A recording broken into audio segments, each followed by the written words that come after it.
কি রান্না করব সেটা বড় কথা নয়, কিভাবে রান্না করব সেটাই হলো আসল কথা। ঘরে যা আছে তাই দিয়ে দারুণ একটা রান্না করব, শুধু এক তরকারি দিয়েই খাওয়া হয়ে যাবে। নমস্কার, আমি স্বপ্না। দেশ এবং দেশের বাইরে যে যেখান থেকে ভিডিওটি দেখছেন, আপনাদের সবাইকে অনেক অনেক শুভেচ্ছা। স্বপ্নাস ব্লগে সবার আমন্ত্রণ। প্রতিদিনের মতো নতুন একটি পর্ব সাজানোর প্রয়াস করছি আমাদের ঘরোয়া রান্নাবান্না, খাওয়া দাওয়া, এইসব বাস্তব চিত্রগুলি নিয়ে। আশা করছি আপনাদের সবার ভালো লাগবে, তাই অনুরোধ রইল পর্বটি প্রথম থেকে শেষ পর্যন্ত দেখুন।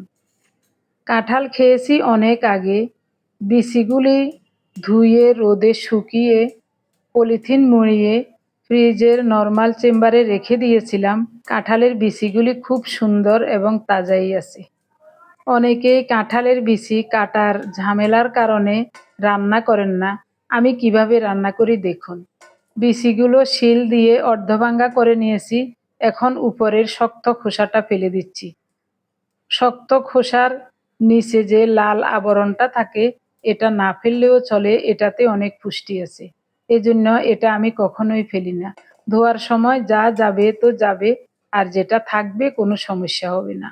দেখুন কত সহজে অনেকগুলো কাঁঠালের বিচি রান্নার জন্য রেডি করে নিচ্ছি একেবারেই অল্প সময়ে।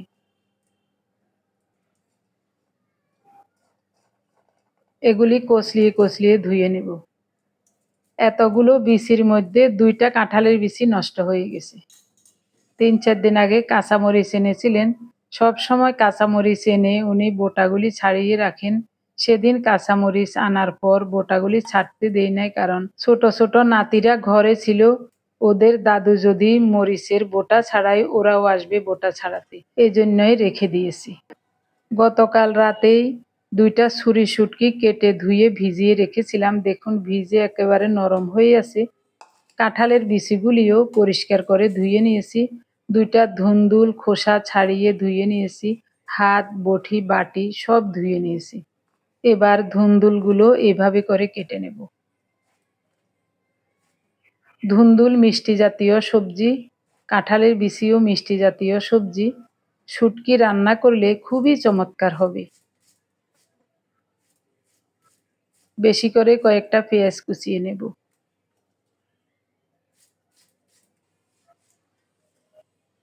কয়েকটা কাঁচামরিচ ফালি করে নিচ্ছি। 1 মুঠো কলমি শাক এনেছিলেন, বেছে কুটে এইটুকু পেয়েছি। এখন বর্ষাকাল, বাজারে তেমন শাক সবজি পাওয়া যায় না, তবে কলমি শাকটা সবসময় পাওয়া যায়। এগুলি হলো জলকলমি। পরিষ্কার করে ধুয়ে জল ঝরিয়ে নিয়েছি, এখন কুচিয়ে নেব। আজ কলমি শাক রান্না করব রাঁধুনি ফোড়ন দিয়ে।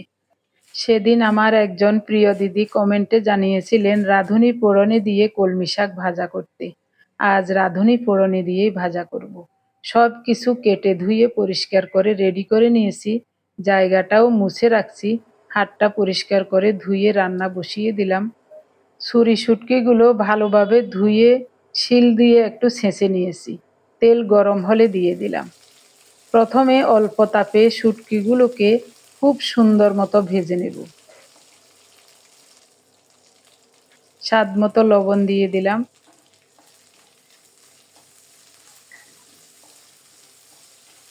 শুটকি তেলে দেওয়ার সাথে সাথে দারুণ একটা ঘ্রাণ বের হয়েছে।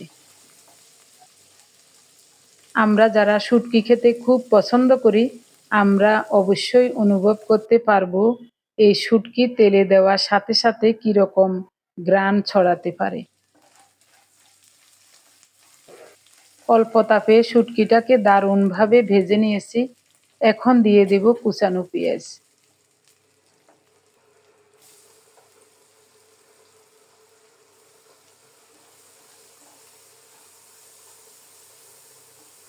কিছুক্ষণ নেড়ে চেড়ে পেঁয়াজটাকে একটু নরম করে ভেজে নেব।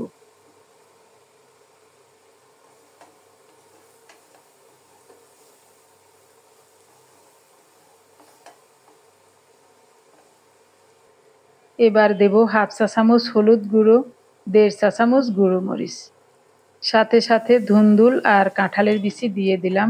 ঢেকে রান্না করব 4-5 মিনিট।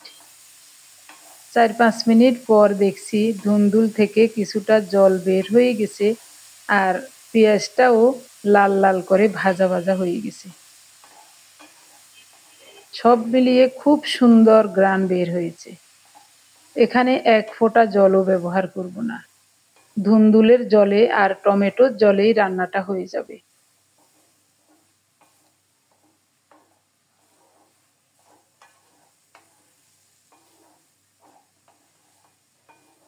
ডিপ ফ্রিজে টমেটো রেখেছিলাম, ওখান থেকে 2টা টমেটো এনে উপর দিয়ে ধুয়ে ছেঁচে গুঁড়ো করে নেব। টমেটোগুলি গোটা গোটা রাখাতে মনে হচ্ছে বাজার থেকে এইমাত্র আনলেন। আরও তাজা থাকতো। আমরা যখন বাসা পরিবর্তন করেছিলাম তখন কয়েক ঘন্টা টমেটোগুলো নর্মাল তাপমাত্রায় ছিল, এজন্য কিছুটা চুপসে গেছে, না হয় একেবারে তাজা টমেটোর মতোই ছিল। 2টা টমেটো ছেঁচে গুঁড়ো করে নিচ্ছি, কারণ টমেটোগুলি বরফের চাকার মতো হয়ে আছে। এগুলি এভাবে ছেঁচে নিলে অতি সহজে ভেঙে একেবারে গুঁড়ো গুঁড়ো হয়ে যায়। আর যদি অনেক আগে নামিয়ে রাখতাম, এটা জল কেটে চুপসে গিয়ে কাটতেও সুবিধা হতো না। কষ্ট করে কেটে তরকারিতে দিলেও ওটা তরকারির সাথে ভালো করে মিশবে না। এই জন্যই ডিপ ফ্রিজে রাখা টমেটোগুলি আমি সব সময় এভাবে গুঁড়ো করে দিই। ওখান থেকে বেশিরভাগ টমেটো শুটকির তরকারিতে দিয়ে দেব। অল্প একটু রেখে দেব মসুরের ডাল রান্নার জন্য। চুলার তাপটা কিন্তু কমই রেখেছি। টমেটো থেকেও অনেকটাই জল বের হয়ে গেছে। আবারও ঢাকা দেব এবং ঢেকে ঢেকে নেড়ে চেড়ে এভাবে খুব সুন্দর মতো রান্না করব।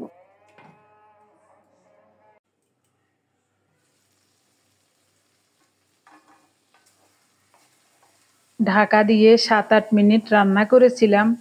কি যে সুন্দর ঘ্রাণ বের হয়েছে, পুরো ঘরটা শুটকির ঘ্রাণে যেন মৌ মৌ করছে। ধুন্দুল অথবা ঝিঙ্গে দিয়ে এভাবে শুটকি রান্না করলে খুবই চমৎকার হয়। আমি এখানে কাঁঠালের বিচির সাথে একটা আলুও দিয়েছি। সব কিছু সুন্দর মতো সিদ্ধ হয়ে নরম হয়ে গেছে। নামানোর আগে কয়েক টুকরো ফালি করা কাঁচামরিচ দিয়ে দিলাম। ভালোভাবে নেড়ে চেড়ে ঢেকে চুলাটা অফ করে আরও 2-3 মিনিট রাখবো। এরপরে বাটিতে ঢেলে নিয়ে কড়াইটা পরিষ্কার করে ধুয়ে রাখবো। ছুরি শুটকির এই রান্নাটি দেখতে যেমন সুন্দর লাগছে, খেতেও তেমনি চমৎকার লাগবে। কলমি শাক ভাজা করব, সরিষার তেলে রাঁধুনি ফোড়নে দিলাম, শাকের পরিমাণ লবণ দিয়েছি, 3টা কাঁচামরিচ কুচানো দিলাম, সাথে সাথে শাকগুলিও দিয়ে দিলাম। এখন নেড়ে চেড়ে ঢেকে ঢেকে অল্প তাপে রান্না করব। রাঁধুনি ফোড়নে দেওয়াতে খুব সুন্দর ঘ্রাণ বের হয়েছে। এই প্রথম কলমি শাক রাঁধুনি ফোড়নে দিয়ে রান্না করছি।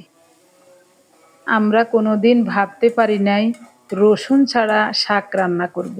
হ্যাঁ, নিরামিষের সময় যদি শাক রান্না করি তখন কালো জিরা ফোড়নে দিয়ে রান্না করতাম, কিন্তু এভাবে মেথি এবং রাঁধুনি ফোড়নে দিয়ে কখনোই রান্না করি নাই। তবে মেথি ফোড়নে খেয়েছি, খুবই চমৎকার হয়েছে। আজকের এটাও মনে হচ্ছে অনেক ভালো হবে।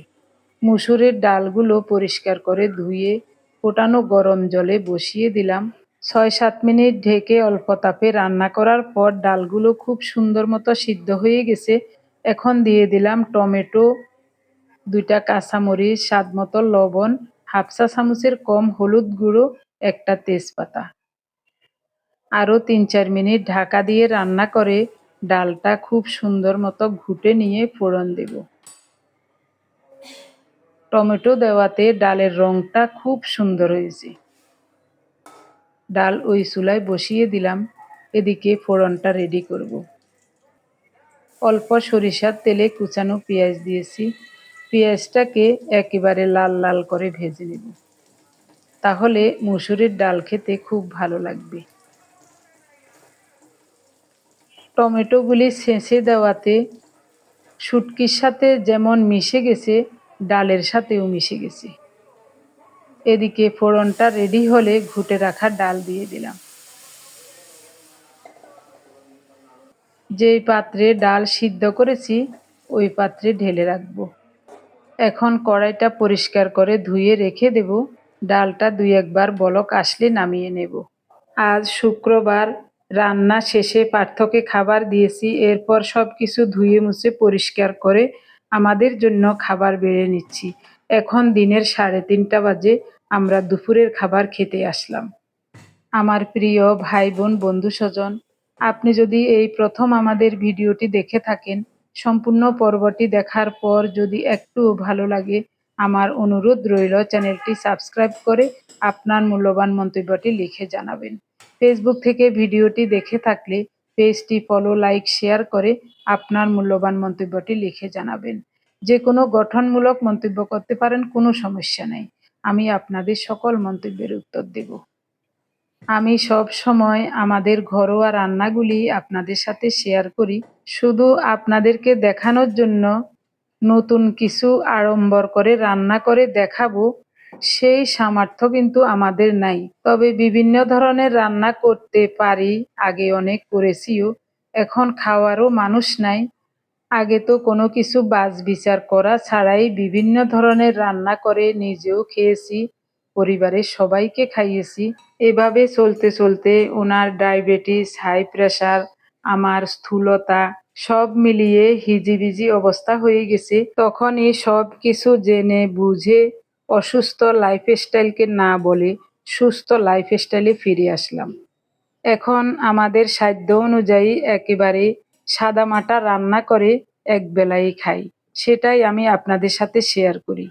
আমার এই সাদামাটা রান্নাগুলি দেখেও আপনাদের অনেকের কাছে ভালো লাগছে এবং অনেকেই আমার রান্না দেখে দেখে ওরকম রান্না করে খেয়ে বলছেন অনেক চমৎকার হচ্ছে। এইসব সুন্দর এবং গঠনমূলক কমেন্টসগুলি পেয়ে আরো অনেক অনেক দিন সুস্থভাবে বাঁচতে খুব ইচ্ছা করছে। এখন খেয়ে বলবো রান্নাগুলি বাস্তবে কেমন হয়েছে। শাক ভালো লাগে? খুব ভালো হয়েছে। আজকে রাঁধুনি পোড়ানি দিছি।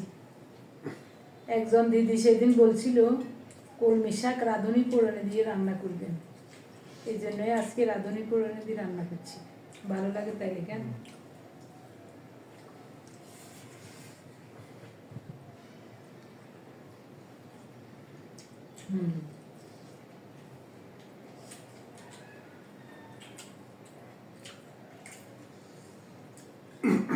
সত্যি তো দারুণ হয়েছে।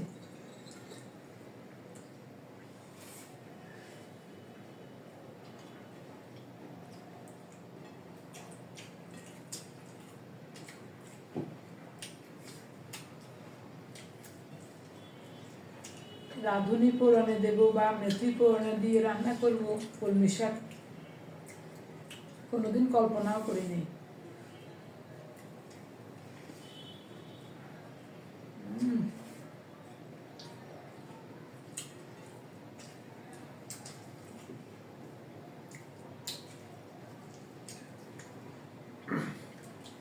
একমাত্র ফেসবুক, ইউটিউবের কল্যাণে নিজের নিজে যা জানি সব কিছু আপনাদেরকে জানাতে পারছি আর আপনাদের সব কিছু জানতে পারছি এবং এভাবে রান্না করছি, খুবই চমৎকার হয়েছে।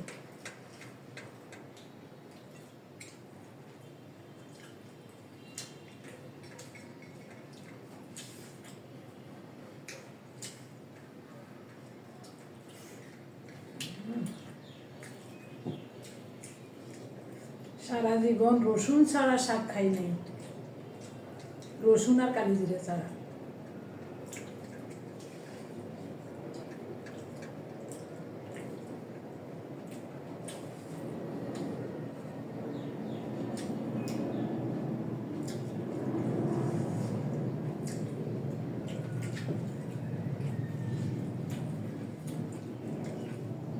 শুটকি কেমন হয়েছে বলো?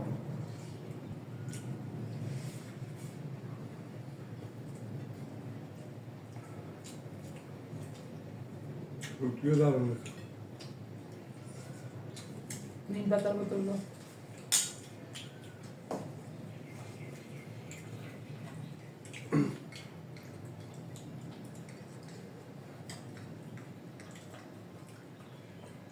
শাক দিয়ে খাইতে ভালো লাগতো নিম পাতার গুঁড়ো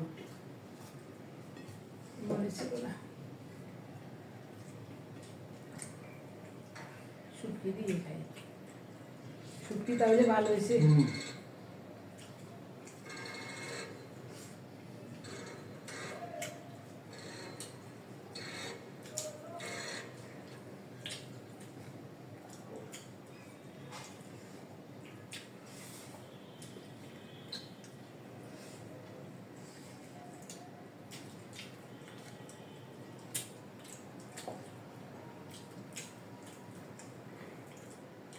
ভাত খাই দিন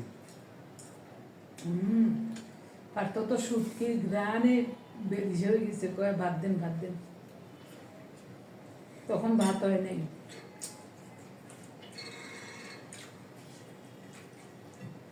ভাতের মার ঝরাই তারপরে শুটকি দিয়ে ভাত দিছি শুধু শুটকি দিয়ে খাইছে আর কিচ্ছু নেই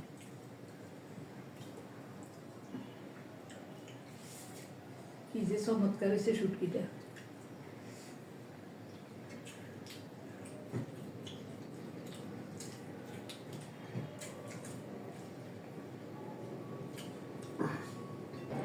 এই রান্নাতে এক ফোঁটা জলও ব্যবহার করি না তারপরও কাঁঠালের বিচি আলু সব সিদ্ধ হয়ে একেবারে গলে গেছে কাঁঠালের বিচিগুলো মিষ্টি মিষ্টি এই কারণে বেশি স্বাদ লাগে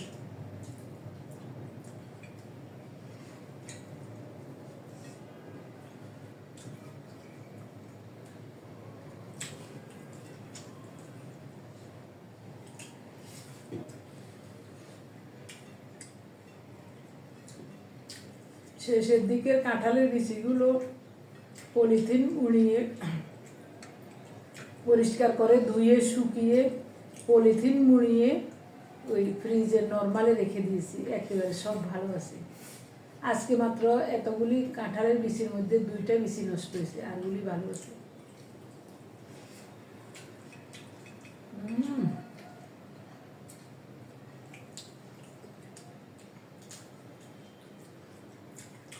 ধুন্দুল তো মিষ্টি মিষ্টি সবজি কাঁঠালের বিচিও মিষ্টি সবজি আবার টমেটো দিছি ওটাও একটু টক মিষ্টি স্বাদের সব মিলিয়ে অসাধারণ লাগছে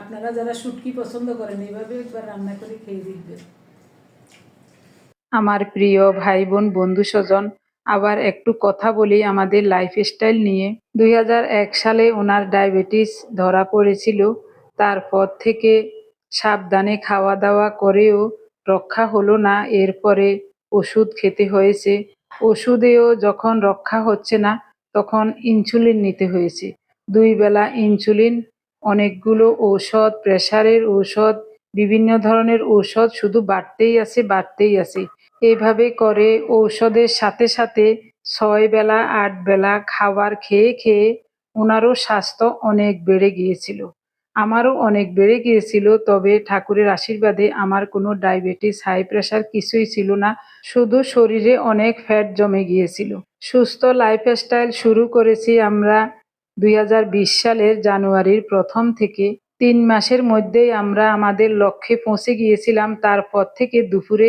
1 বেলা ভাত খাই আগেই বলেছিলাম ওনার অনেক স্বাস্থ্য শরীর ছিল দেখতে অনেক ভালো লাগতো সুস্থ লাইফস্টাইল ফলো করার পর থেকে শরীরে অতিরিক্ত জমে থাকা ফ্যাট ঝরে গিয়ে এখন আসল স্বাস্থ্যটা ফিরে এসেছে তার জন্য দেখতে শুকনো লাগছে কিন্তু সৃষ্টিকর্তার দয়ায় সব দিকে সুস্থ আছেন আমিও 3 মাসে 18 কেজি ওজন কমিয়ে অনেক শুকিয়ে গিয়েছিলাম কিন্তু আমার খাওয়া দাওয়া ওনার চেয়ে বেশি হয় কারণ আমার কোনো ডায়াবেটিস নাই কোনো কিছুই নাই কিন্তু উনি ঠিক মতো এক বেলায় ভাত খান আর 18 থেকে 20 ঘন্টা কিছু না খেয়ে থাকেন আমিও 18 থেকে 20 ঘন্টা কিছু না খেয়ে থাকি বাকি 6 থেকে 4 ঘন্টার মধ্যে যা যা খাদ্য তালিকায় আছে যা যা আমাদের ভাগ্যে জোটে সব কিছুই খাই তবে আমি একটু বেশি খাই উনি সীমিতভাবেই খান কর্মজীবনে তিনি সুশৃঙ্খল সুদর্শন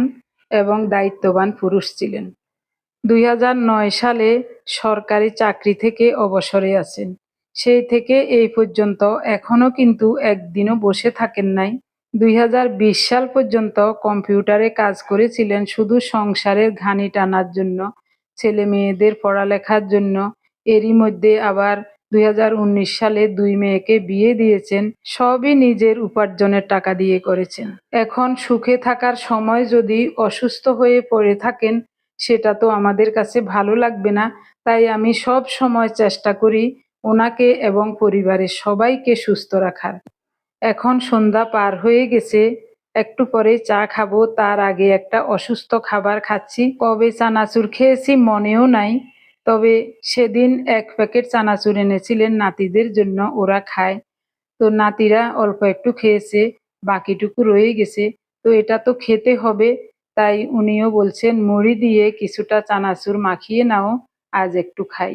আমাদের দুজনের জন্য অল্প মুড়ি, চানাচুর, সাথে কুচানো পেঁয়াজ, কাঁচামরিচ এবং সরিষার তেল নিয়েছি। ভালো করে সবকিছু মিশিয়ে দুজনে খেয়ে নেব। এরপরেই লিকার চা খাবো চিনি ছাড়া। এটাই হবে আমাদের রাতের খাবার, আর কিছুই খাবো না। সৃষ্টিকর্তার দয়া থাকলে আগামীকাল দিনের 3টা-4টার দিকে দুপুরের খাবার খাবো আশা করি। অনেকদিন পর চানাচুর মুড়ি খাওয়াতে ভালোই লেগেছে। এসব খাবারগুলি অনেক মুখরোচক হয়, যে কোনো মানুষের খেতে ইচ্ছা করে। কিন্তু আমরা ইচ্ছা করেই এইসব খাবারগুলি এখন আর খাই না।